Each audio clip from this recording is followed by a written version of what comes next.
I still hear the words even now. Pathetic. That's what she called it, my love for history. Pathetic. It was during our worst fight, the kind where you know something is truly broken. Something probably can't be fixed. Sarah stood there, hands on her hips, her face red, practically spitting fire. Alex, look at this house, look at our bank account. We need to save, we need to plan, we need to live. And what are you doing? Holed up in that dusty room, buying more antique paper that's falling apart. It's pathetic. Your obsession is pathetic. I stood frozen. My study, my sanctuary, my quiet escape was just a dusty room to her. My passion, the thing that made me feel alive, that connected me to centuries of human endeavor, was pathetic. It felt like she reached into my chest and ripped out my heart, then stomped on it. It's not just paper, Sarah. I managed, my voice thin. It's history. It's important. Important to who, Alex? To you? While the rest of us live in the real world? We need a new car. We need to think about a down payment for a house that isn't rented. We need to save for retirement. You need to grow up. The words echoed in the small living room. Grow up. As if my love for the past meant I wasn't a functioning adult. I collected ancient maps, not just any maps, but very specific, obscure ones. I wasn't just a collector, I was a researcher, a quiet detective piecing together forgotten narratives. I spent hours poring over faded ink and aged vellum, tracing lines that once guided explorers, conquerors, or even just humble traders across a world that was both vast and unknown. It wasn't a childish hobby. It was a devotion, a calling. I loved the smell of old paper, the feeling of history in my hands. Each map had a story, a journey, a human drama embedded in its folds. My particular focus was on cartographic anomalies, maps that depicted things that shouldn't exist, or routes that seemed impossible. Most people, even other collectors, dismissed them as fakes or mistakes. But I believed some were clues, fragments of a forgotten truth. I spent every spare moment researching, cross-referencing, digging through obscure texts, trying to find supporting evidence for the impossible. And Sarah hated it. Or maybe not hated, but she certainly disdained it. She saw it as a drain on our limited finances, a colossal waste of my time. Whenever I showed her a particularly interesting find, she would just shrug or give me that patronizing smile, the one that said, "Oh, Alex, you and your little papers."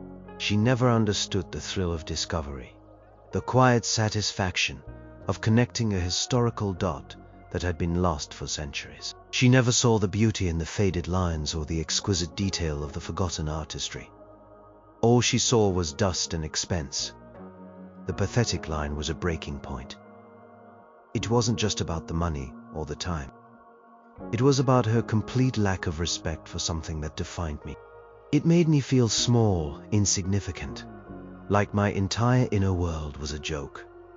I loved Sarah, or at least I thought I did. We had been together for 10 years, married for 5. But lately, every conversation seemed to circle back to my hobby and her increasingly vocal disapproval. She wanted me to be different. She wanted me to be more like her, more pragmatic, more focused on the tangible present. That night, after she stormed off to bed, I just sat there in the dark living room, the sting of her words burning. The house felt empty, even with her, just down the hall. I felt more alone than I ever had. My eyes drifted to the closed door of my study. Inside, carefully hidden from prying eyes, was the one map. The single item that I had never dared to show her, or anyone else for that matter. It was a piece I had acquired almost 15 years ago, before I even met Sarah, from a dusty old estate sale. It had come with a cryptic note, handwritten in faded ink, urging the next owner to verify its truth. I had laughed it off at the time, thinking it a peculiar joke. Something about the map itself, the unusual style, the impossible landmarks, had haunted me. I had spent years, quietly, meticulously researching this particular map. Depicted a coastline, a series of islands, and a specific bay that, according to all known historical records, should not exist in that location. Not at that time. It looked like a familiar region, but displaced by thousands of miles, or perhaps from a different era entirely. I had cross-referenced it with ancient nautical charts, obscure explorer journals, and even forgotten tribal histories. Each piece of information I found, no matter how small, seemed to confirm my growing suspicion. This map, this pathetic piece of paper, was a genuine anomaly. It hinted at a discovery that could rewrite the very understanding of pre-Columbian exploration. It wasn't just a map. It was a secret, a profound historical secret nestled right there in my dusty room. And Sarah, my wife, had just called my pursuit of it pathetic. Close my eyes, a single tear tracing a path down my cheek. The thought struck me then, stark and clear. Maybe it was time to prove her wrong. Not just to spite her, but to validate every single second I had poured into my passion. To finally bring the truth of my pathetic hobby to light. The sting of Sarah's words lingered like a phantom ache. Pathetic. I couldn't shake it. I walked into my study, the faint scent of old paper and dust, a comforting embrace, a stark contrast to the coldness in my living room, my sanctuary, my passion. It felt like the only place where I could breathe freely, where I wasn't being judged or dismissed. I locked the door, a ritual born of years of quiet obsession.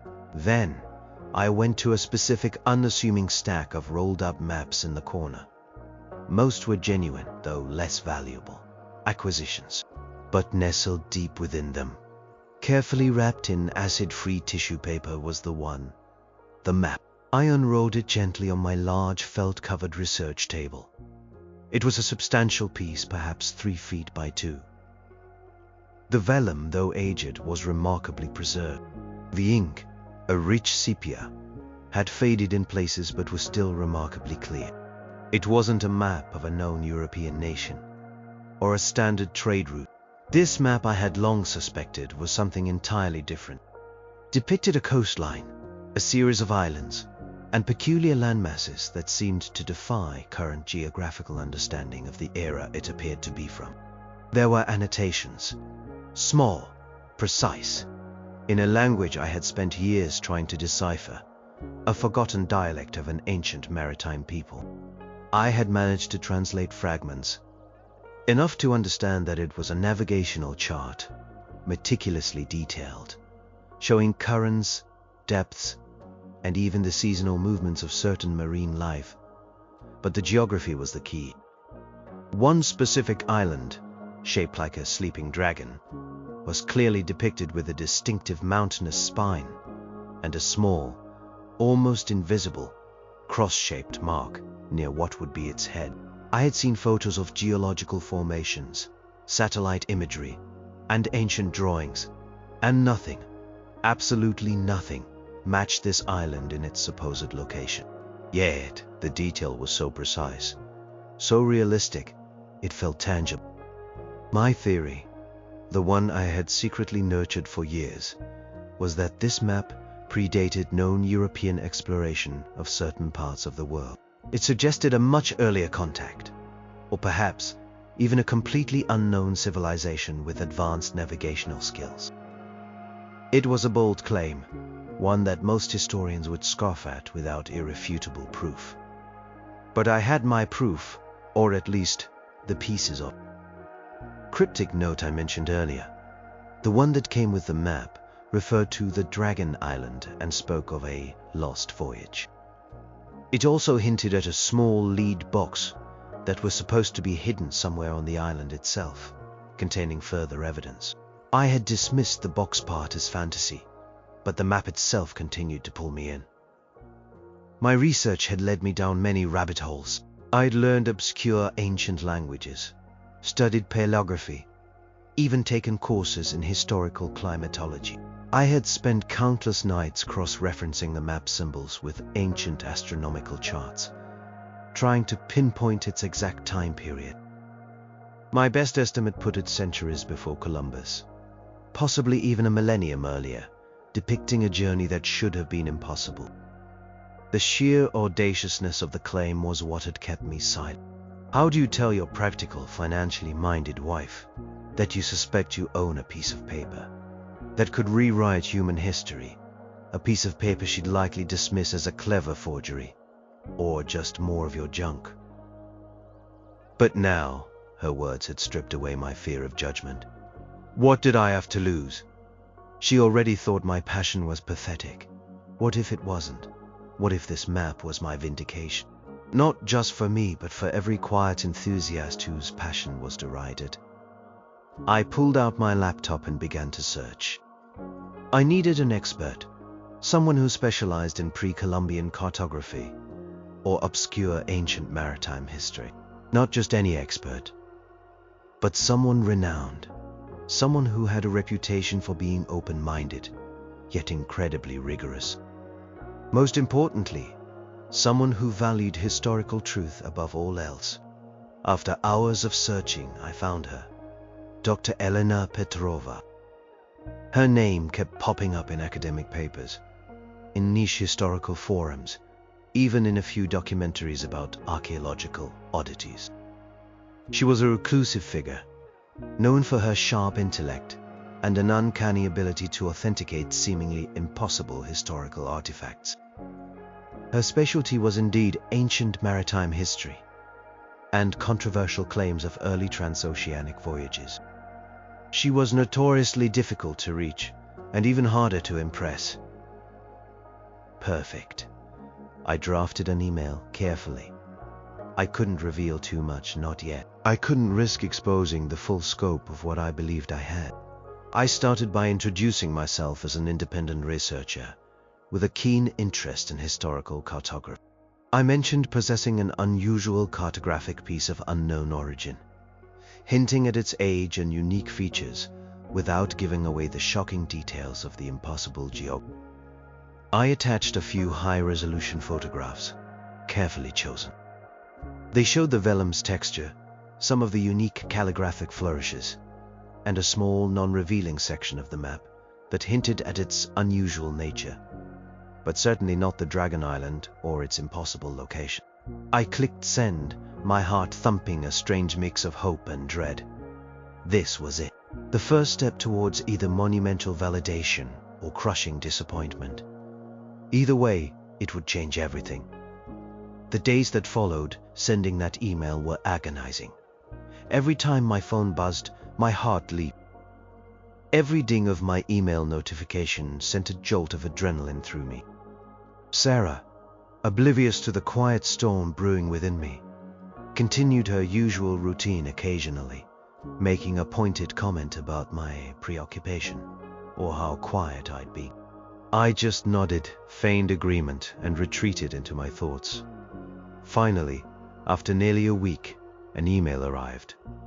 The sender, Elena Petrova. I held my breath, clicked it open. Her reply was terse, professional, and exactly what I expected from someone of her stature.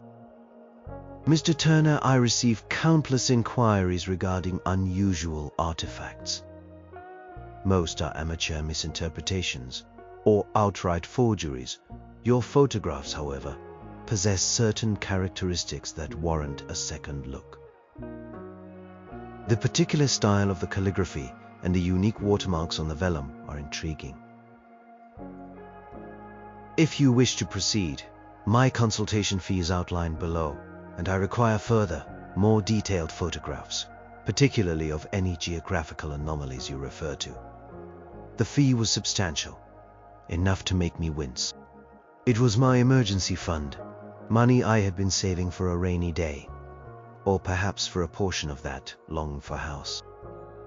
But her closing sentence, the request for geographical anomalies, told me she was intrigued.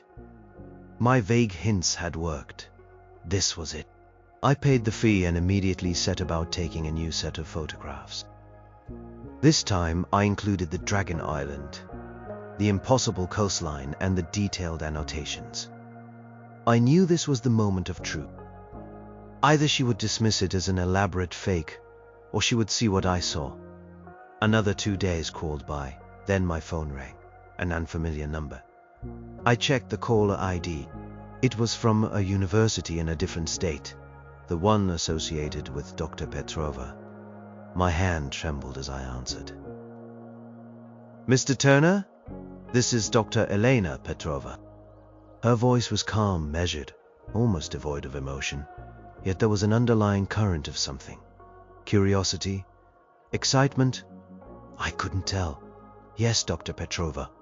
Thank you for calling.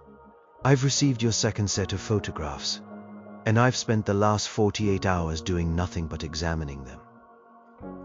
There was a pause, a significant one. I held my breath, my mind racing through every possible scenario. Then her voice shifted, just suddenly. Calm was still there, but now it was tinged with a distinct awe. "Mr. Turner, I am not easily impressed. My career has been built on debunking sensational claims, but what you have shown me, this is beyond anything I have encountered in my 40 years in this field." My heart hammered against my ribs. "What do you mean, Doctor?" "I mean, if this is authentic, and preliminary analysis suggests it has a very high probability of being so, you possess a cartographic anomaly of unparalleled significance. That particular coastline, those islands, and especially the Dragon Island as you've named it in your notes, simply do not exist in the period your stylistic analysis suggests. Or rather, they shouldn't." She went on describing the unique features of the map, the specific historical context it defined. She spoke of how it challenged every established theory of transoceanic travel, of forgotten civilizations, of a history that had been lost to time. She spoke with an academic precision that nevertheless conveyed immense excitement. "I need to see this map in person, Mr. Turner.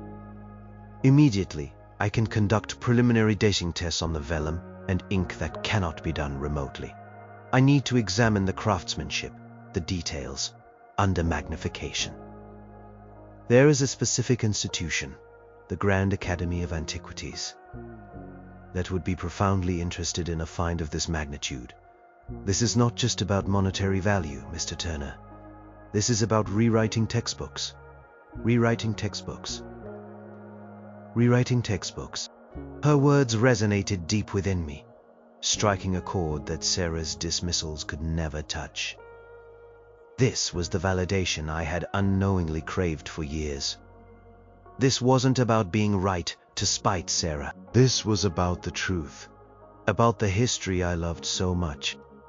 "Of course, Dr. Petrova," I managed, my voice hoarse with emotion. "When would you like to come?" "As soon as possible. My schedule is currently cleared for this. Can you accommodate me this week? Perhaps Thursday." Thursday? That was only 2 days away. My mind raced. How would I explain this to Sarah? How would I keep it a secret? The logistics suddenly seemed overwhelming, but the thrill of the potential discovery, the sheer magnitude of what was happening, pushed aside all doubt. "Yes, Thursday works," I said, a little too eagerly. "What time?" We quickly made arrangements. As soon as I hung up, I sank into my chair, trembling. The reclusive, brilliant Dr. Elena Petrova was coming to my house, to my dusty room, to see my pathetic collection. This was no longer just a hobby. This was real. And terrifyingly, exhilaratingly real. I just had to figure out how to keep Sarah from discovering the secret that was about to explode in our lives. The next 2 days were a blur of nervous anticipation and elaborate planning. I had to concoct a convincing story for Sarah. I settled on a half-truth, vague enough to avoid direct lies, but believable enough to satisfy her surface-level curiosity. My old college roommate Mark is in town, I told her over breakfast. He's a bit of a pack rat, and he asked if he could look through some of my old papers for something we worked on back then. He's coming Thursday morning. Just to clear out some of my junk, you know. Sarah raised an eyebrow, that familiar look of mild suspicion on her face. Junk? Right, more of your precious history stuff, I suppose. Just make sure he doesn't leave a mess, Alex. I've got a lot of errands to run that day, so I won't be around much. I hope you two aren't making too much noise. She waved her hand dismissively, clearly not interested in the details. It hurt, but it also made my deception easier. She truly didn't care about my junk.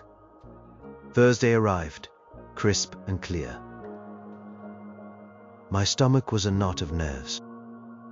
I meticulously tidied my study, ensuring the map was easily accessible, along with my research notes. I even put out a fresh pot of coffee, trying to make it look like a normal, casual meeting. At precisely 10 a.m., a sleek, dark sedan pulled up outside. Dr. Elena Petrova emerged, a formidable figure in a tailored suit, carrying a slim briefcase. She was older than I expected, perhaps in her late 60s, with sharp, intelligent eyes that seemed to take in everything at once. There was an aura of quiet authority about her. I greeted her at the door, trying to appear nonchalant. Dr. Petrova, welcome. Mr. Turner, she acknowledged, her voice as crisp as it had been on the phone.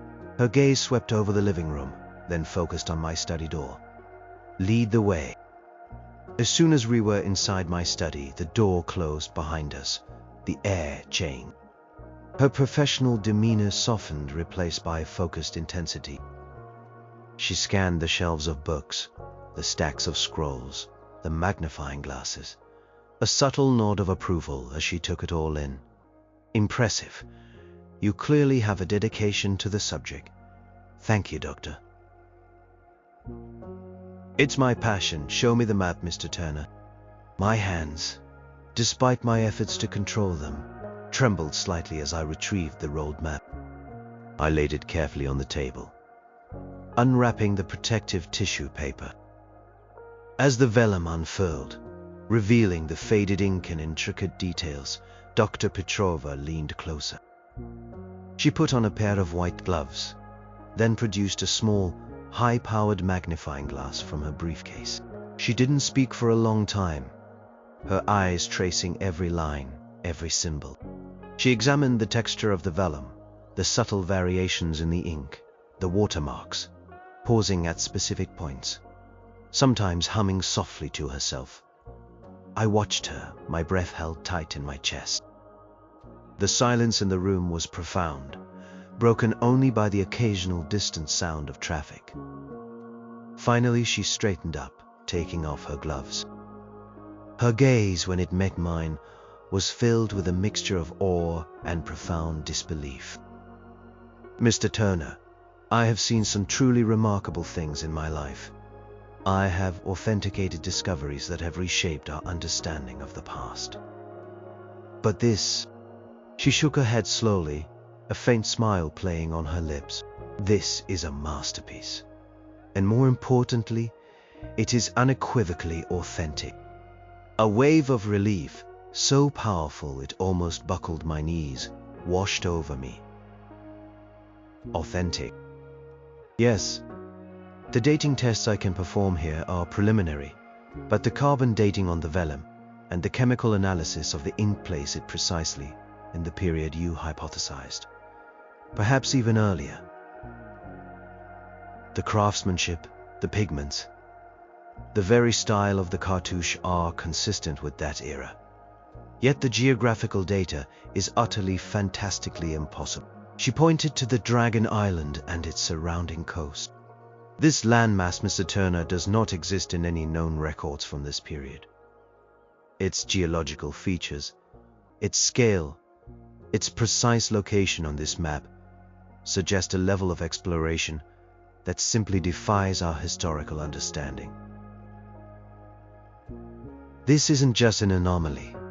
This is proof. Proof of a forgotten voyage, a lost civilization, or perhaps even a completely unknown landmass that has somehow vanished or been drastically altered by geological forces over millennia. She paused, her eyes gleaming with the excitement of a true scholar. This is priceless, Mr. Turner. Not just monetarily, though it will command a significant sum, but historically. This map will rewrite textbooks. It will force a re-evaluation of our entire understanding of ancient navigation and global exploration. The Grand Academy of Antiquities, she continued, her voice firm, they would move mountains for this. They have the resources, the expertise, and the global reach to properly house, preserve, and study this piece. They are the only institution I would trust with something of this magnitude. My head was spinning. Priceless. Rewriting textbooks, millions. It was more than I had ever dared to dream. Validation. Everything I had hoped for, confirmed by the leading expert in the field. Just then, a sharp rap echoed on the study door. Sarah's voice, surprisingly close and clear, pierced the quiet. Alex, are you two decent in there? I am just heading out to run my errands. Do you need anything before I go? Coffee? Snacks? Or are you two just busy with your junk? Her tone was light, but there was an underlying current of suspicion. I froze, heart pounding.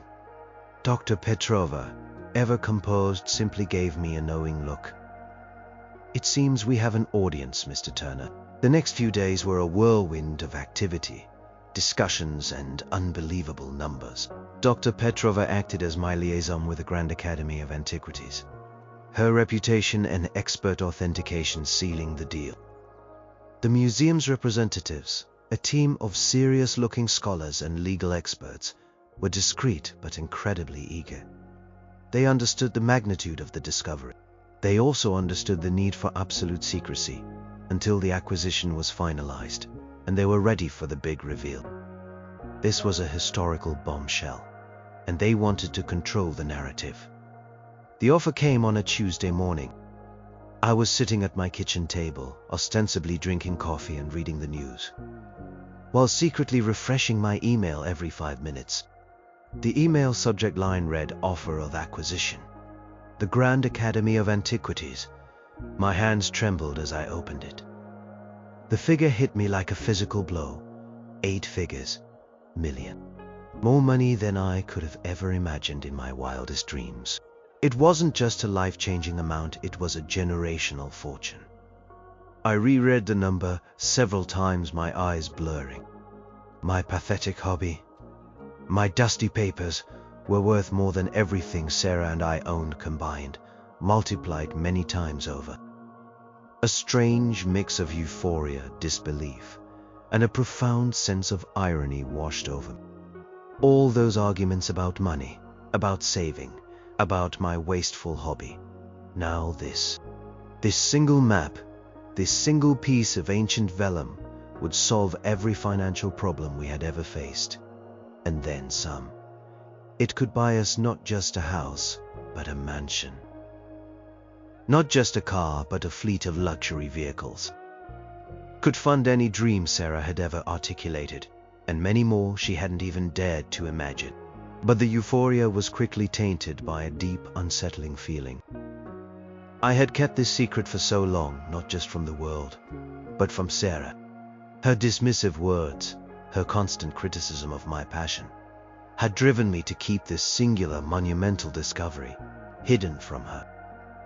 I had feared her judgment, her ridicule, her immediate demand to sell it for a pittance, because she wouldn't understand its true worth. Now it was done. The offer was there. I had to tell her. I waited until she came home from work that evening. She was tired, slumped on the couch, scrolling through her phone. "Long day?" I asked, my voice betraying none of the earthquake happening inside me. You have no idea, she sighed. Another budget meeting. So much stress about money, Alex. It's never ending. This was it. The perfect opening. And yet my mouth felt dry. Sarah, I started, taking a deep breath. I have something important to tell you. It's about my collection. She barely looked up. Oh. Found another piece of old paper, did we? Wonderful. Is it going to take up more space in the study? Her tone was laced with sarcasm, the familiar dismissive edge that always cut me. No, I said, my voice firmer now. It's bigger than that. Much bigger. I paused, gathering my courage. Do you remember when I told you my old college friend was coming over? The one who was helping me with my junk? She finally looked up, a flicker of irritation in her eyes. Yes, Alex. What about it? That wasn't my friend Sarah. That was Dr. Elena Petrova. She's one of the world's leading experts in ancient cartography and historical anomalies. Her eyebrows shot up. An expert? Why would an expert be looking at your old papers, Alex? And why did you lie to me? Her voice was rising, veering towards anger. I had to, Sarah. I was afraid you wouldn't understand. I was afraid you'd just dismiss it. For years I've had this one map, the one I suspected was truly special. I've been researching it in secret. It depicts a landmass that shouldn't exist, a journey that supposedly never happened. I rushed through the explanation, trying to convey the historical significance, the years of painstaking research, the quiet hope I had nurtured. She listened, her expression shifting from anger to confusion, then to a dawning, incredulous disbelief. What are you talking about, Alex? A landmass that shouldn't exist? Are you telling me you found some mythical Atlantis map or something? She let out a small, disbelieving laugh. No, I said, meeting her gaze directly. Not mythical, Sarah. It's real. Dr. Petrova authenticated it. She said it will rewrite textbooks, and she brought in the Grand Academy of Antiquities. They want to acquire it. Her eyes widened. Acquire it? For what, a few $1,000s? Alex, seriously, what is this about? I took another deep breath, the big reveal hanging heavy in the air. They made an offer, Sarah. A very large offer. They're buying my map. I paused, then delivered the number, slowly, clearly, for $23 million. The words hung in the air between us, a sudden heavy silence. Sarah's face went through a rapid series of transformations. Her mouth dropped open. Her eyes, wide with disbelief, stared at me as if I had suddenly started speaking in tongue. Then, slowly a flush began to creep up her neck, her cheeks, until her whole face was a vibrant, shocked red. The initial anger seemed to have been completely obliterated by the sheer, staggering impossibility. She didn't say anything. She just stared, her mind clearly struggling to comprehend. This was not the reaction I had imagined, but it was just as impactful. The storm had broken. The silence stretched, thick and suffocating. Sarah's eyes, wide with disbelief, remained fixed on me. Her mouth, slightly agape, struggled to form words. For a moment, I thought she might laugh again, a more hysterical, disbelieving sound. But no sound came. Finally, a whisper. Millions. Her voice was barely audible. $23 million? You are joking, right? This is some elaborate, sick prank, isn't it, Alex? Her eyes searched mine, desperately seeking a hint of a lie, a flicker of amusement. No, Sarah, it's not a prank, it's real. The contract is sitting in my email right now. The whisper turned into a harsh, choked gasp. And you kept this from me? Her voice was rising, not with anger this time, but with a raw, almost desperate accusation. All those years you spent locked away in your study. All those fights about money, about our future, about our struggles. And you had this? You had this secret? How could you? The accusation stung, but I stood my ground. I told you, Sarah. I didn't know for sure. I had a strong suspicion, yes, but until Dr. Petrova authenticated it, it was just that, a suspicion. And honestly, I paused, choosing my words carefully. I was afraid to tell you. I was afraid you'd think I was crazy. I was afraid you'd dismiss it, just like you always dismissed my passion. I was afraid you'd demand I sell it for a fraction of its worth, because you couldn't see anything but old paper. Her eyes flashed, a brief resurgence of her familiar defensiveness. That's not fair. I was worried about our finances, Alex. We were struggling. I wanted a future. And now we have one, Sarah. A very comfortable one, because of my pathetic hobby. The words were out before I could stop them, laced with a bitterness I hadn't intended, but couldn't retract. Her face flushed again, this time with a mixture of shame and something else, something I couldn't quite decipher. But then, as if a switch had been flipped, her expression changed again. The anger and hurt seemed to recede, replaced by a strange, almost manic excitement. "Millions, Alex!" she burst out, jumping up from the couch. She rushed towards me, her hands reaching for my arms, gripping them tightly. "My God, Alex, do you understand what this means? We can finally get that house, that car, vacations. We can travel the world. We can quit our jobs. We're rich, Alex. We're actually rich." She started talking rapidly, planning our new life, listing all the things we could buy, all the experiences we could have. She spoke of luxury cruises, private schools for future children, designer clothes, fancy dinners. Her eyes glittered with a frantic energy, completely focused on the material aspects of this sudden windfall. But as she spoke, as she squeezed my arms, a profound sense of chill washed over me. Her focus was entirely on the money, the material gains. There was no mention of the historical significance, no acknowledgement of the years of quiet dedication, no true apology for having belittled my passion for so long. It was as if my worth, my value, had suddenly skyrocketed, not because of my intellect or my unwavering pursuit of truth, but simply because I had stumbled upon a fortune. The money, it seemed, had not fixed us. Instead, it had merely exposed the deep cracks that already existed, the fundamental misalignment in our values. I felt incredibly alone, even as she clung to me, ecstatic about our shared future. The excitement in her eyes was shallow, opportunistic. It wasn't true appreciation, not for me, not for my true self. It was appreciation for what I could now provide. The irony was suffocating. For years I had craved her respect, her understanding of my passion. Now I had the world's respect and millions of dollars, but her reaction felt hollow. She was celebrating the money, not the man who had discovered it, not the passion that had led to it. She was embracing the outcome, but still dismissing the journey. I looked at her, truly looked at her, as she rambled on about new furniture and expensive holidays. And in that moment, a devastating realization settled deep in my gut. The money wouldn't fix us. It would just mask the problem, perhaps for a little while, but the underlying issue of her disdain for who I truly was would always remain. The fortune hadn't brought us closer. It had shone a brutal light on how far apart we already were.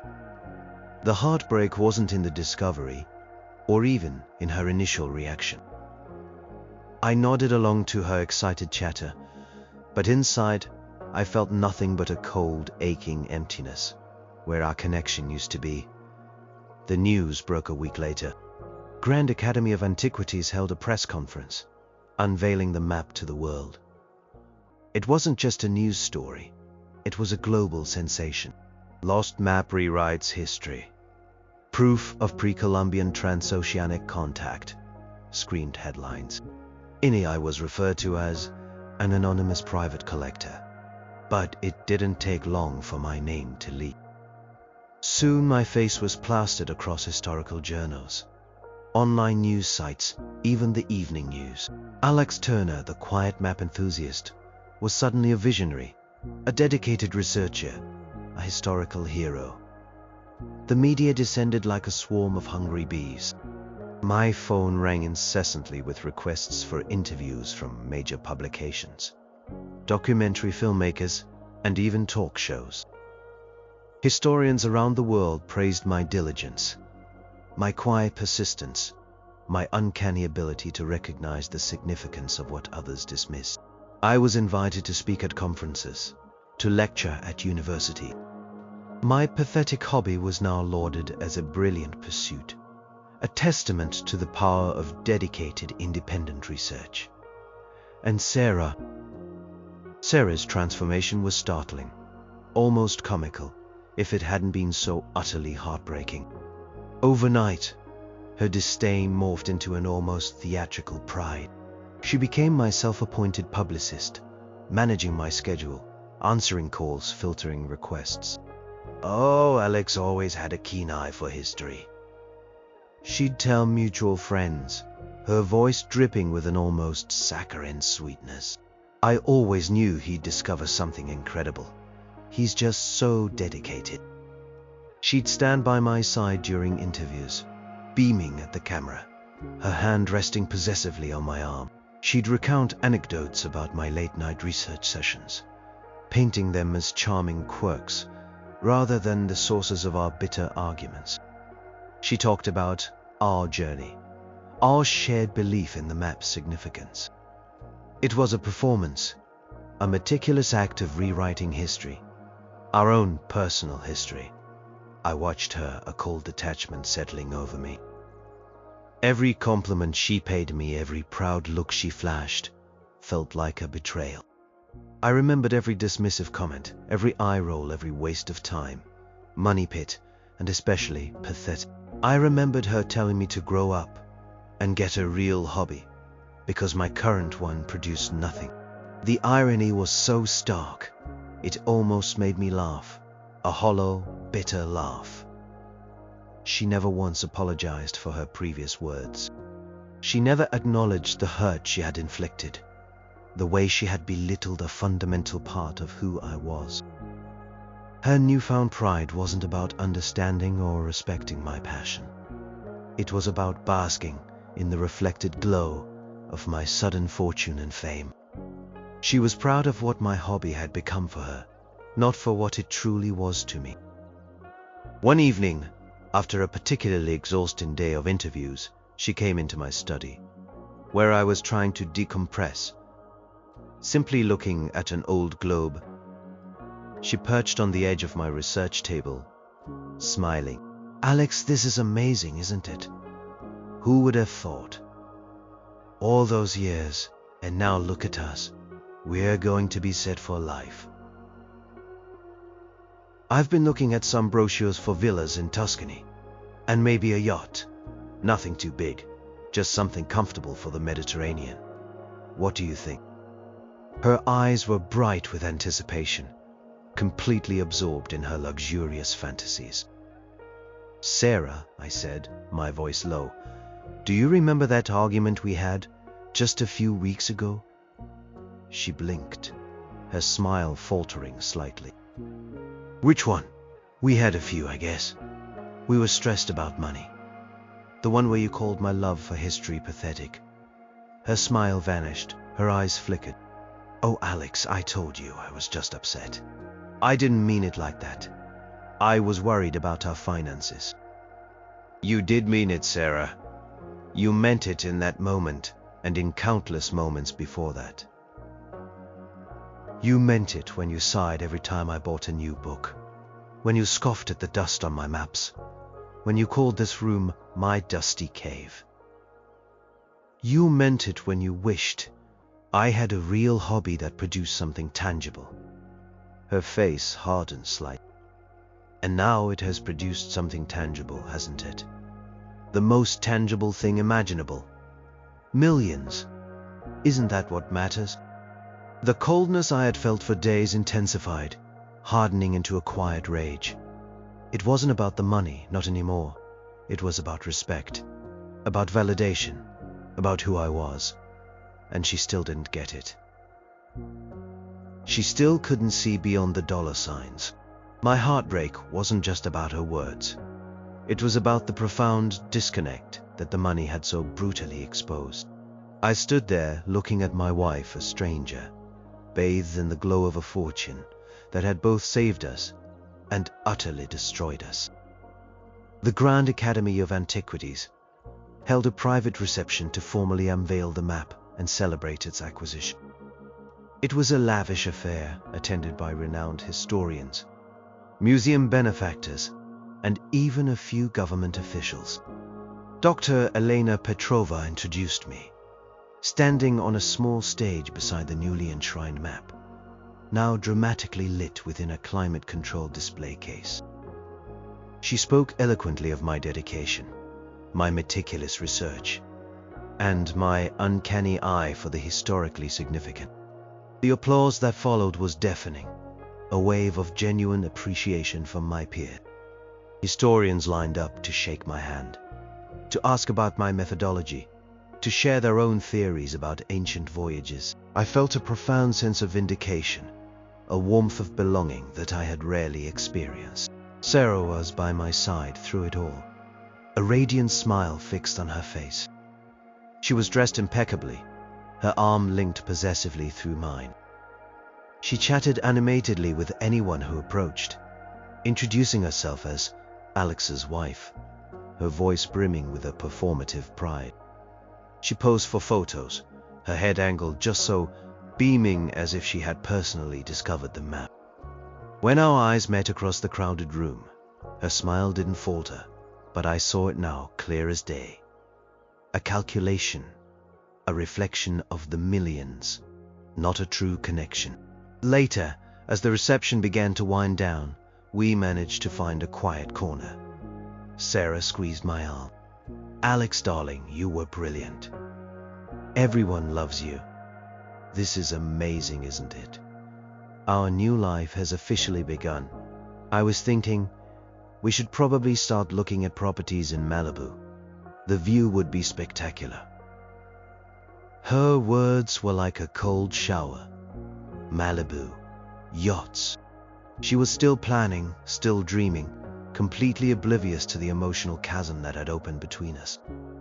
"Sarah," I said, my voice low, "I need to go home. I am tired."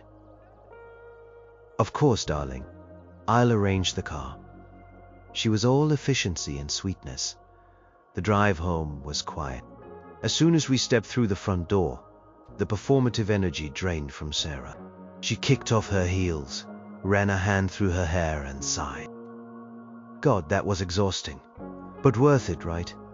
All those people so impressed. I walked into my study and she followed me, leaning against the doorframe. "You know, this room needs a makeover. We can turn it into a media room or a home gym. No more dusty maps now, right? You've sold the biggest one. You can relax." Her words, so casually delivered, felt like another punch. "No more dusty maps?" I turned to face her, my voice strained. "That's what you think this was all about, Sarah? Getting rid of my pathetic hobby?" She frowned. "No, of course not. But you don't need to spend all your time in here anymore. We have money now, we can do things together. Go places. You've earned it, Alex." "You really hit the jackpot with that old paper." She came closer, reaching for my hand. "We can be happy now. Happy." The word felt like a lie. All I could feel was the weight of years of belittlement, of hiding, of being misunderstood. I pulled my hand away. "Happy? Sarah, do you even remember what you said to me? What you called my passion, my love for history?" Her expression hardened. "Alex, we've been over this. I was stressed. We were having financial difficulties. People say things they don't mean when they're stressed. You called it pathetic, Sarah. You dismissed it, ridiculed it, time and time again. You made me feel like a child, like my entire inner world was a joke. I spent years hiding this discovery from you, not because I didn't want to share, but because I was terrified of your judgment, your scorn, your disdain for who I truly am. My voice rose, the years of suppressed pain bubbling to the surface. You think this money fixed everything? It didn't. It just exposed how little respect you had for me, how little you valued the core of my being. She started to interrupt, but I cut her off. Number, let me finish. Now that I have millions, suddenly my hobby is wonderful. Suddenly I am a genius. Suddenly you are proud of me. It's not genuine, Sarah. It feels cold. It feels opportunistic. You are not proud of me or my passion. You are proud of the money and what it can buy you, and that's the most heartbreaking part of all.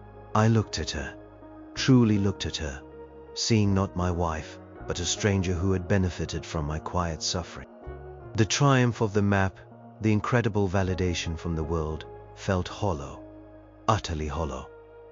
Because the one person who should have celebrated me for who I was saw only the dollar signs.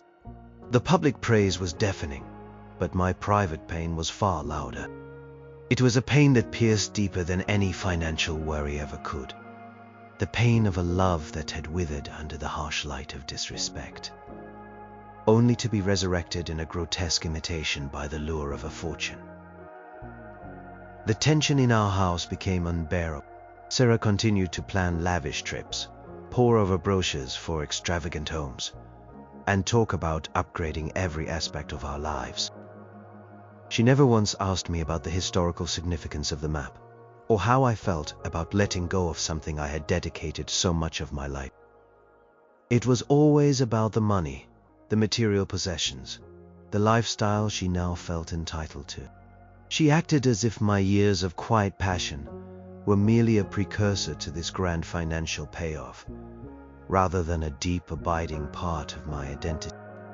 One evening, after she spent an hour detailing the pros and cons of an infinity pool versus a koi pond for our hypothetical new mansion, I knew I couldn't endure it any longer. The air between us was thick with her oblivious excitement and my simmering resentment. Sarah, I said, my voice steady, cutting through her monologue. We need to talk. Truly talk without distractions. She stopped, her brow furrowing slightly, sensing the shift in my tone. What is it, Alex? Is something wrong with the investments? No, the investments are fine. This is about us, about our marriage. Her face stiffened. What about it? We're finally set. We don't have to worry about money ever again. This is supposed to be our happy ending. Is it, Sarah? Is it happy for you? Because for me it feels like anything but. Do you remember calling my love for history pathetic? Do you remember all those times you dismissed it, called it a waste of time and money, said I needed to grow up? I watched her face, a flicker of defensiveness appearing in her eyes. Alex, I told you, I was stressed. We were struggling. I was worried about our future. People say things they don't mean in the heat of the moment. She tried to take my hand, but I pulled away. But you did mean it, Sarah. You meant it in that moment, and in all the moments leading up to it. You meant it when you told me I was wasting my life on dusty papers. That's why I kept the map a secret. Not because I wanted to hide something from you, but because I was terrified of your judgment. I was afraid you would see it as just another piece of old paper, not as the culmination of years of my life's passion. I was afraid you'd force me to sell it for nothing, because you couldn't see its true value beyond a quick buck. Her voice rose, edged with frustration. And now it's worth $23 million, Alex. So what does it matter now? We have everything. We can put all that behind us. It matters, Sarah, because it showed me how little you respected me. I said, my voice rising to match hers. It matters because for years, I felt like I had to hide a fundamental part of who I am from my own wife. And now that I am suddenly a millionaire, now that my pathetic hobby has made us rich, you are suddenly proud? You are suddenly supportive? It feels hollow, Sarah. It feels opportunistic. It feels like you only value me when I am providing a financial windfall. Not for who I truly am, not for my dedication, not for my intellect. Tears welled in her eyes, but they seemed to be more from frustration than genuine remorse. That's not fair, Alex. I've always loved you. I've always supported you. No, you haven't, Sarah. You've loved the idea of me, perhaps. Or you've loved what you wanted me to be. But you've never truly loved or respected the part of me that is passionate about history. And the money, while it solves our financial problems, it's laid bare the fundamental flaw in our marriage. It's shown me that we value different things, profoundly different things. I took a deep breath, the next words the hardest I had ever had to say. I can't live like this anymore, Sarah. I can't live with someone who only sees me through the lens of financial gain. I can't live with someone who dismisses my soul. We need to make a choice. Either we separate and go our own ways, and build lives where we are truly respected for who we are. Or you genuinely truly acknowledge what you did, and we embark on a very long, very painful journey to try and rebuild trust and respect. But even then, my voice faltered, heavy with the weight of my dying love. I don't know if I can ever truly trust you to genuinely respect me again. This isn't about the money anymore. This is about us. And whether T here is anything left to save. The heartbreak was complete. The fortune had revealed the ultimate cost. The silence that followed my ultimatum was different this time. It wasn't the shocked silence of disbelief, nor the tense silence of an unresolved argument. It was the heavy, final silence of a decision being made, unsaid but understood. Sarah's face, initially contorted with anger and frustration, slowly settled into a look of resignation. She didn't apologize again, didn't try to defend herself. She just looked at me, and I looked at her, and we both knew. The money had saved our financial future, but it had irrevocably shattered our emotional present. A week later, Sarah moved out. It was a quiet departure. There were no shouts, no dramatic confrontations, just the methodical packing of boxes, the somber goodbyes. She took her things, her dreams of Malibu villas and yachts, and left me in the house that suddenly felt both emptier and paradoxically more spacious. Profound sadness settled over me, a mourning for the lost dream of our marriage, for the person I thought Sarah was, for the future we had once envisioned. It was heartbreaking, truly. But beneath the sadness, a quiet sense of liberation began to stir. I didn't splurge. Not on cars, not on mansions, not on the kind of lavish lifestyle Sarah had eagerly planned. I invested the bulk of the fortune wisely, ensuring lifelong financial security for myself and the ability to pursue my passions without constraint. I set up a substantial endowment for the Grand Academy of Antiquities, specifically earmarked for obscure historical research and the acquisition of unique, undervalued artifacts. I wanted to help other pathetic historians find their voice, their validation.